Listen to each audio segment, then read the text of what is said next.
imbakan at pagpapalawak ng mga card. Ginagawa itong mas madali at pang-upgrade at pagpapalawak bilang lumalaki ang mga pangangailangan. Sa consumer naman ay maaaring may limitadong mga puwang o bay, lalo sa mga compact or all-in-one design. Pagdating sa paglamig at kapangyarihan, sa server idinidisenyo daw para sa pinakamainam na paglamig dahil sa madalas na high density na kapaligiran ng mga data center. Ang pagkonsumo ng kuryente ay isang alalahanin din, ngunit ang pagganap at uptime ay higit sa lahat.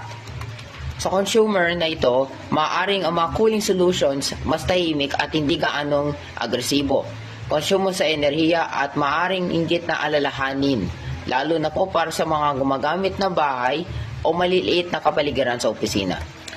At sa huli naman ay yung punto sa presyo. Sa server may posibilidad po na maging mas mahal, sumasalamin sa katatagan, magiging maaasahan at dalubhasang katangian na masangkap.